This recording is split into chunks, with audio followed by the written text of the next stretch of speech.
کیا یہ ولائی خاتون ہے یا ولائی مرد ہے جو اس مجلس میں آ رہا ہے؟ کیا کہیں سے یہ ولایت پذیر لگ رہا ہے؟ عاشق کون ہوتا ہے؟ میں نے بڑا پورا اشرا پڑھا ہے عشق امام حسین علیہ السلام پر. اگر وہ بات آپ دل پہ لیں کہ لینی چاہیے دل پہ، اس چیز کو دل پہ لے کے سوچیں کہ عاشق کا حلیہ کیسا ہوتا ہے. جب آپ کو کسی صحابی کا قصہ بتایا جائے تو آپ کہتے ہیں کہ وہ تو دیوانے تھے، نماز بھی نہیں پڑھتے.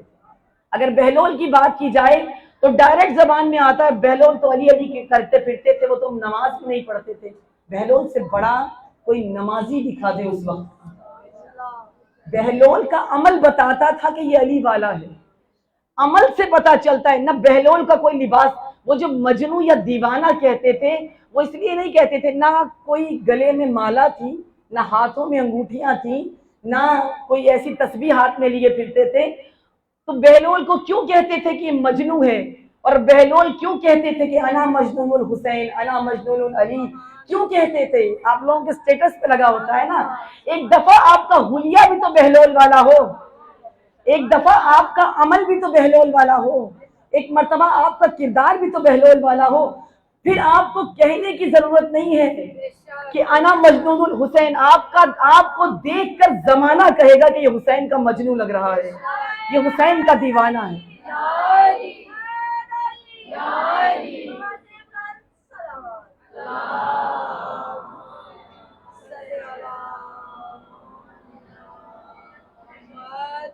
تو یہ آپ کا حلیہ بتاتا ہے کہ آپ کا تعلق کہاں سے ہے، آپ کس سے تعلق رکھتے ہیں، کس سے متمسک ہیں، کس سے جڑے ہوئے ہیں. اور یہ میں بارہا مثال اپنی جوان بچیوں کو ضرور دے چکی ہوں. عموماً دروس میں جس میں بہت مشکل سے کوئی گھر سے باہر نکلتا ہے، لیکن یہاں تعداد زیادہ ہے، تو میں ایک دفعہ ضرور کہنا چاہوں گی کہ آپ لوگ جب کہیں جاتے ہیں کسی جگہ پر، کسی علاقے میں، یا اپنے خاندان سے باہر کہیں نکلتے ہیں، تو اسکول میں، کالجز میں، یونیورسٹیز میں، تو آپ وہاں پر اپنے خاندان کی نمائندگی کرتے ہیں کہ آپ کا تعلق کس خاندان سے ہے، آپ کس شریف خاندان سے تعلق رکھتے ہیں. جب آپ وہ نمائندگی کر رہے ہوتے ہیں تو اس کے لیے آپ کو بتانا نہیں پڑتا کہ میں سادات سے ہوں. آپ نے یہ نہیں بتانا کہ میں فلاں گھرانے سے ہوں، آپ نے یہ نہیں بتانا میں فلاں شریف گھرانے سے ہوں. آپ کا حلیہ آپ کا حسب و نسب کھول کے رکھ دیتا ہے. آپ کا حلیہ بتاتا ہے کہ آپ کا تعلق کس شریف گھرانے سے ہے، کس خاندان سے ہے. تو اسی طرح جب آپ مجالس میں آتے ہیں تو یہاں پر آپ فقط اپنے خاندان کو پیش نہیں کر رہے، بلکہ مجلسوں میں آتے ہوئے آپ حسین ابن علی سے اپنے تعلق کو پیش کر رہے ہیں. ولایت اسی کا نام ہے. ولایت تب تک سمجھ میں نہیں آتی جب تک امامت کی معرفت نہ ہو جائے، ولی کی معرفت نہ ہو جائے.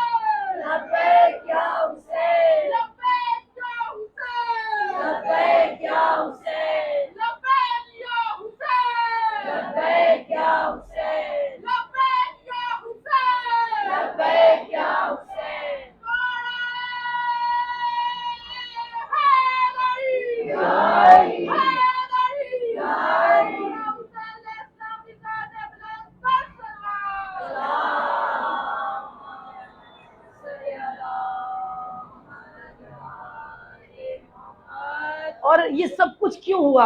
یہ اتنے عظیم گھرانے سے تعلق رکھنے والے ایسے کیوں ہو گئے؟ کیونکہ انہیں شروع سے ولایت بتائی ہی نہیں گئی. دین نے ایسے نہیں کہا. میں پہلے دن سے آپ کے سامنے ولایت پڑھ رہی ہوں. ولایت جو اصل بنیاد ہے، جو اصل اساس ہے، اور کل مثال دی امام مسجد کی، جو امام ہوتا ہے ایک جماعت کا، مثال دی آپ کے سامنے باپ کی، جو ولی ہوتا ہے ایک گھر کا. باپ نے کیا کرنا ہے؟ کیوں اس کو خدا نے ولی بنایا؟ باپ نے ڈکٹیٹر بن کے نہیں دکھانا، باپ نے شدت پسند بن کے نہیں دکھانا، باپ نے سخت ہو کر نہیں دکھانا، باپ نے اپنا روب جما کر نہیں دکھانا. باپ کا یہ کام نہیں ہے. باپ نے اولاد کو اپنی جاگیر نہیں سمجھنا، باپ نے اولاد کو اپنی ملکیت نہیں سمجھنا. باپ کا کام کیا ہے کہ باپ ایسا ولی بن جائے، اتنا بہترین ولی بن جائے کہ جب اولاد مشکل میں ہو تو اس کی مشکلیں، وہ اپنی مشکلیں اپنے ولی کو بتا سکے، وہ اپنی پریشانیاں اپنے ولی سے شیئر کر سکے، وہ اپنے مسائل کو اپنے ولی کو بتا سکے. اور ولی ایسا ہو، سرپرست ایسا ہو کہ آپ کی پریشانیوں کو دور کر سکے، آپ کے مسائل کا حل نکال سکے، وہ ولی ہے۔ اگر بچپن سے اس ولی بھی اپنے فرائض کو انجام دے، اگر بچپن سے آپ کو وہ ولایت سکھائی جاتی اور تمام لوگوں کو گھروں میں باپ وہ ولایت سکھاتا تو ائمہ معصومین زندانوں میں قید نہ ہوتے، میدان کربلا میں کوئی امام تنہا شہید نہ کر دیا جاتا، اتنا عرصہ نظر بند معصومین کو نہ رکھا جاتا، امام رضا کے ساتھ جو جبری ہوا وہ نہ ہوتا، امام علی النقی کا جو حال کیا گیا یہ سب کچھ نہ ہوتا اگر کیا ہوتا، اگر ولایت سمجھا دی جاتی کہ ولایت کس کو کہتے ہیں۔ اس قدر شیعہ ہوتے ہوئے، اس قدر مومن ہوتے ہوئے لوگ ولایت سے دور تھے، کیونکہ ولایت آپ سے کیا مانگتی ہے، کیوں دوری ہے؟ ایک تو یہ کہ بچپن سے سکھایا نہیں جاتا، بچپن سے بتایا نہیں جاتا، اور دوسرا یہ ولایت عمل مانگتی ہے، اور جو بھی چیز آپ سے عمل مانگتی ہے آپ اس سے نفرت کرتے ہیں، جو بھی ہے۔ عالم سے کیوں دوری ہے؟ عالم عمل مانگتا ہے۔ مجتہدین سے کیوں دوری ہے؟ مجتہد عمل کراتے ہیں، جو عمل کرائے تو اس کو چھوڑ کے کہو کہ ہم ان کو تسلیم ہی نہیں کرتے، ہم تو اس کو مانیں گے، ہم تو مرضی کرتے ہیں، ہم تو خود پڑھ لیں گے، ہمیں خود نظر آ جائے گا، ہم خود دیکھ لیں گے، معصومین سے خود پوچھ لیں گے۔ وہ معصوم جو خود بتا رہا ہے ہم اس کی بھی نہیں سنتے، ہم کہاں اس معصوم کی سنتے ہیں؟ ہم تو عدل کے عادی ہی نہیں ہیں، ہم اس نظام کے عادی نہیں ہیں جس نظام کی طرف ہمیں جانا ہے۔ کیوں؟ کیونکہ حدیث رسول یہ کئی مرتبہ آپ نے سنی ہوئی ہے، باقی معصومین نے بھی کہا، اور رسول نے خود فرمایا کہ جب میرا 12واں آئے گا، جب وہ ظہور کرے گا تو زمین کو عدل سے بھر دے گا جیسے کہ وہ ظلم و فساد سے بھری ہوئی تھی۔ یعنی امام زمانہ علیہ السلام جب ظہور کریں گے تو زمین عدل سے بھر دیں گے۔ اب عدل کا معنی کیا ہے؟ کیسے عدل سے؟ یعنی یہی نا انصافی جو ہو رہی ہے یہ ختم ہو جائے گی اور پھر عدل ہوگا؟ نہیں، عدل یہ کہ جو چیز جہاں جچتی ہے اس کو اس کے مقام پر وہاں رکھا جائے۔ آپ شیعہ ہونے کی حیثیت سے جہاں جچتے ہیں آپ کو وہاں ہونا چاہیے، آپ جس مقام پہ جچتے ہیں وہاں ہونا چاہیے، جو دلیر جس مقام پہ ہونا چاہیے وہاں ہو، جو شجاع جس میدان میں اترنا چاہیے وہاں ہو۔ یعنی جو چیز جہاں جچتی ہے اس جگہ اپنے مقام پر موجود ہو، اس کو کہا جاتا ہے عدل۔ اور امام آ کے عدل سے بھر دیں گے، یعنی ناانصافی ختم ہو جائے گی، ظلم ختم ہو جائے گا، جور ختم ہو جائے گا۔ اب آپ انتظار کرتے رہے کہ کب ظلم اتنا بڑھ جائے، اتنا بڑھ جائے کہ خدا امام کا ظہور کرے، اور امام یہ کہہ رہا ہے کہ کب تمہاری ولایت اتنی بڑھ جائے، تمہاری سوچ اتنی بڑھ جائے، تمہاری فکر اتنی بڑھ جائے، تمہاری روح مجھ سے ایسی متصل ہو جائے، تمہارا وجود مجھ سے ایسے متصل ہو جائے کہ تم سب، اگر تم سب میں سے، تم کروڑوں میں سے 72 بھی ولایت پذیر ہو جاؤ تو ظہور کر دو۔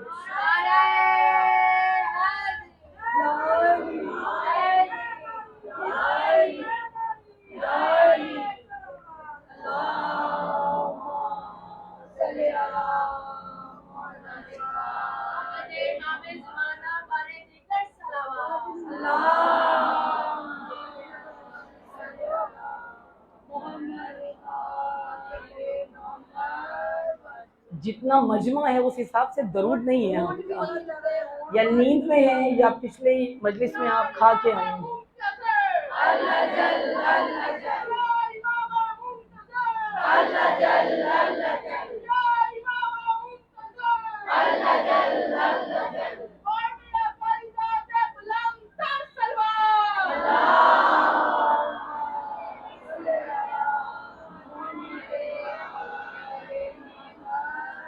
ایک چیز ذہن میں رہے کہ ولی جو چاہتا ہے آپ سے، اگر آپ اس کی اقتدا میں آ گئے، جب انسان، یا زیادہ سمجھ آ رہی ہے یا بالکل سمجھ نہیں آ رہی، جب انسان ولی کی اقتدا میں آ جاتا ہے تو اس کے بعد کہا جاتا ہے، یہ روایتیں موجود ہیں کہ انسان دائم الصلاۃ ہو جاتا ہے۔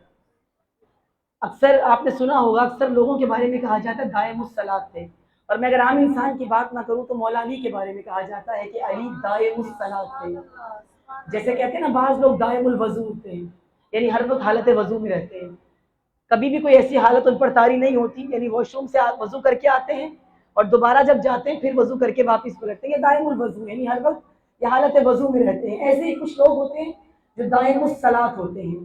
اب آپ یہی سوچ رہے ہوں گے کہ دائم الصلاۃ تو بہت مشکل ہے. ایک وقت ہے ہم کھانا بھی کھاتے ہیں, ہم پانی بھی پیتے ہیں, اب ہم مجلس میں بھی بیٹھے ہیں, ہم گھر میں اور باقی امور انجام دیتے ہیں, خواتین کھانا بناتی ہیں, مرد اپنی جاب پہ جاتے ہیں, اپنے کاروبار میں جاتے ہیں, اپنی دکان پہ بیٹھتے ہیں, عورتیں غیبتیں کرتی ہیں, برائیاں کرتی ہیں, ٹیلی فون پہ لگتی ہیں, میسیجز کرتی ہیں, اتنے امور ہیں. اور اتنے امور میں دائم الصلاۃ کیسے ہو سکتا ہے انسان؟ لیکن یہی حدیث ہے کہ جو بھی ولی کی اقتدا میں ہوتا ہے وہ دائم الصلاۃ ہوتا ہے. اب ولی کی اقتدا میں کون ہوتا ہے جو دائم الصلاۃ ہو, جس کو دائم الصلاۃ کہا جاتا ہے, اور اطاعت ولی میں بھی ہو, یعنی جو کچھ اس کا ولی کہہ رہا ہے اگر وہ اس پر عمل کر رہا ہے تو یہ ضروری نہیں ہے کہ وہ وضو کرے اور مصلی پر کھڑا ہو جائے, بلکہ اقتداء علی ابن ابی طالب میں جو آ جائے, اقتدا نہ محبت. میں نے محبت کی بات نہیں کی, خدایا ولایت کو فقط محبت پہ نہ ختم کر دے ورنہ میری اتنے دن کی محنت ضائع ہو جائے گی. نہ محبت, جو بھی علی ابن ابی طالب کی اقتدا میں آ جائے وہ اٹھے تو نماز ہے, وہ بیٹھے تو نماز ہے, وہ مجلس میں آئے تو نماز ہے, وہ گھر میں سو جائے تو نماز ہے, وہ کھانا پکائے تو نماز ہے, وہ نماز میں ہو تو نماز ہے, وہ رکوع کرے تو نماز ہے, وہ سجدہ کرے تو نماز ہے, وہ گفتگو کرے تو نماز ہے. اس کا ہر عمل اگر قرآن کھول کر قرآن پڑھتا ہے تو وہ بھی دائم الصلاۃ ہی کہلائے گا.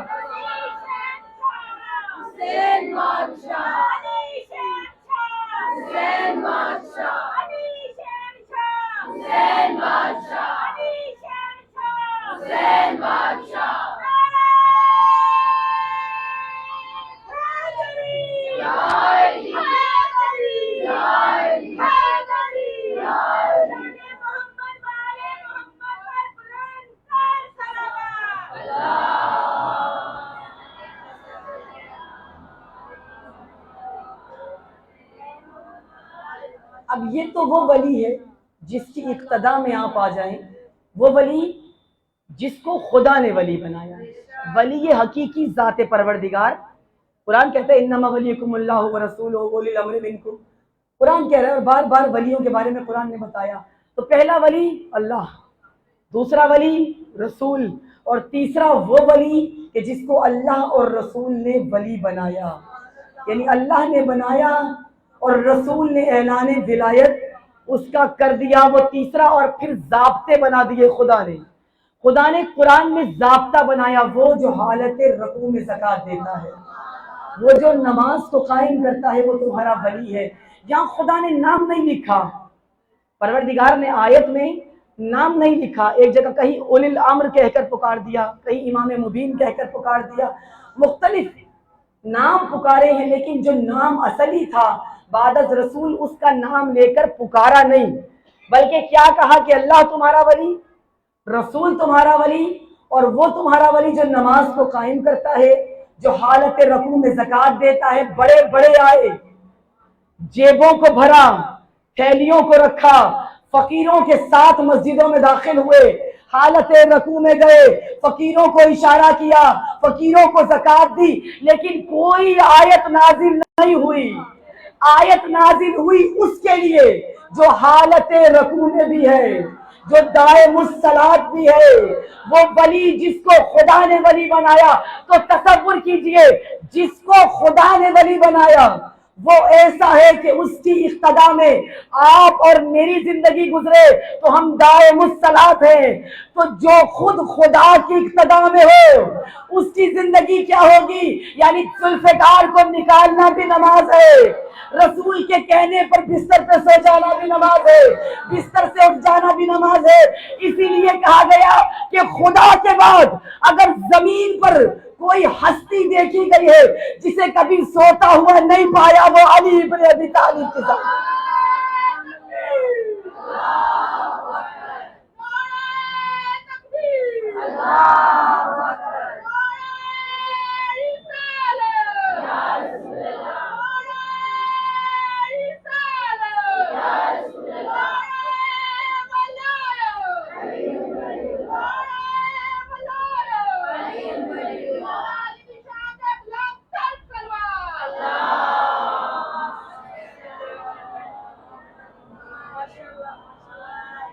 اقتدا جو حقیقی اقتدا ہے. خدا نے ضابطہ دیا ہے، ضابطہ کہ یہ ہوگا جو ولی ہوگا، یہ ضابطے بتا دیے، اور اس کے زیر سرپرستی تم نے اپنی زندگی کو گزارنا ہے.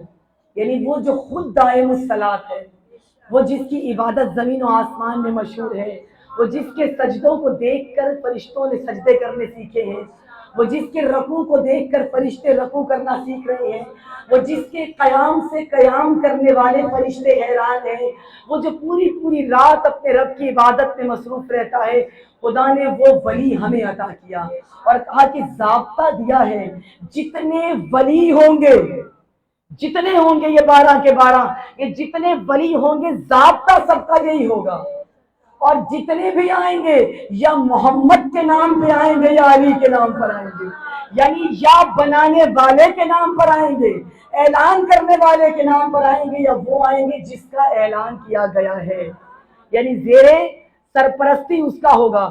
اب جو بھی آئے، ایک چیز یاد رکھیے گا کہ ولایت میں کوئی زبردستی داخل نہیں ہو سکتا. کل بیان ہوئی تھی حدیث کہ پروردگار عالم نے کہا ہے ولایت علی ابن ابی طالب حصنی، علی کی ولایت میرا قلعہ ہے، جو اس قلعے میں آ گیا اسے امان مل گئی، وہ امن میں آ گیا. تو قلعے میں آیا جا سکتا لیکن جبری نہیں ہے، یعنی مولا تلوار کے ذریعے سے کسی کو قلعے میں نہیں لائے. جو بھی آیا ہے محبت سے آیا ہے، جو بھی آیا ہے ولا سے آیا ہے، جو بھی آیا ہے عشق سے آیا ہے. اور اس قلعے میں آنے کے لیے جو چیز سب سے زیادہ ضروری ہے وہ ہے عمیق معرفت، سب سے عمیق معرفت. آپ اور ہم سب سمجھ رہے ہیں کہ ہم سب کے سب اس قلعہ ولایت میں ہیں، نہ ہم سب نہیں ہیں. ظاہراً لگ رہا ہے کہ ہم سب قلعہ ولایت میں ہیں لیکن نہیں ہے. اگر آپ شیطان سے محفوظ نہیں ہیں اور ابھی بھی آپ کہیں نہ کہیں شیطان آپ پہ حملہ کرتا ہے تو گویا ابھی قلعے میں داخل نہیں ہوئے، کیونکہ یہ تو وہ جائے امان ہے جہاں پر جبرن لایا نہیں جاتا، شیطان داخل نہیں ہو سکتا. ایسا امن کا مقام کہ جہاں اقتدا میں رہنے والے داخل ہو جاتے ہیں، جہاں اقتدا میں رہنے والے داخل، جن کی پوری زندگی بتا رہی ہے کہ یہ کیا ہے. یعنی ولایت میں کوئی جبری نہیں آ سکتا. میں نے بار بار کہا ولایت میں، اس مقام ولایت پر توجہ ہے، اس مقام ولایت پر کوئی جبری داخل نہیں ہو سکتا. یہ خدا ہے جس نے بتایا ہے کہ بہت سی بہترین خواتین ہوں گی جو باہر کھڑی ہوں گی اور کہیں گی کہ ہمیں تحت قصہ آنے دیا جائے، لیکن رسول کہیں گے نہیں، تحت قصہ ہر کوئی نہیں آ سکتا، چادر کے نیچے ہر کوئی نہیں آ سکتا. اسے اور آسان کر دوں، جیسے چادر کے نیچے ہر کوئی نہیں آ سکتا، ایسے آیے تطہیر بھی ہر کسی پر نازل نہیں ہو سکتی. آیت تطہیر بھی ہر کسی کے لیے نہیں ہے. یعنی ولایت سب کے لیے نہیں ہے، ولایت ان کے لیے ہے جن کا کردار اس قابل ہو کہ اللہ کے ولی بن جائے. اور خدا جب اپنے دین کو بچانے کے لیے میدان کربلا میں بھی آواز دے تو مدینہ اور مکہ کو اور حج کو چھوڑ کر میدان کربلا میں بھی پہنچ جائے، اسے ولی کہا جاتا ہے.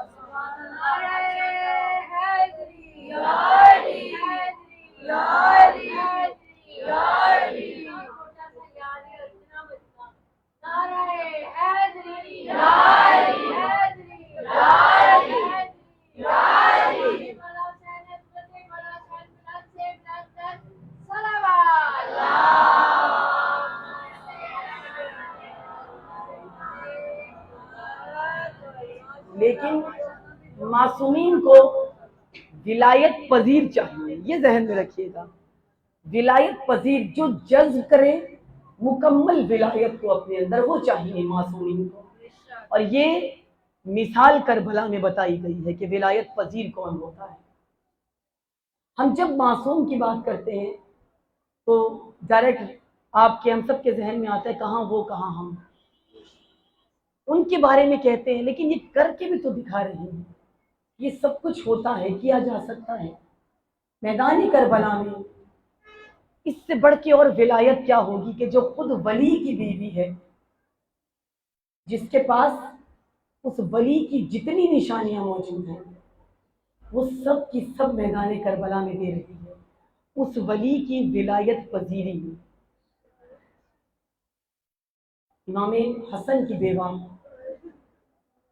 جناب قاسم نہیں ہے فقط میدان کربلا میں، جناب قاسم 13 سال کے ہیں، ایک عبداللہ ہیں، عبداللہ ابن قاسم جن کی عمر 10 سال ہے، اور جوان بھائی ہیں، 2 اور ہیں، حسن مثنیٰ میدان کربلا میں موجود ہیں جو زخمی ہوئے تھے اور جن سے امام حسن کی اولاد چلی ہے۔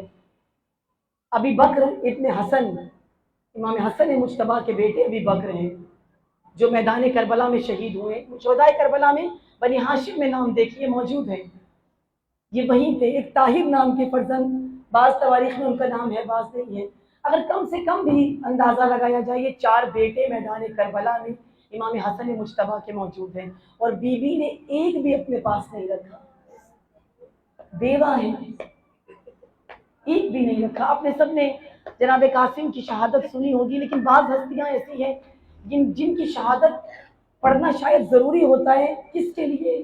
ہماری جوان نسل کے لیے۔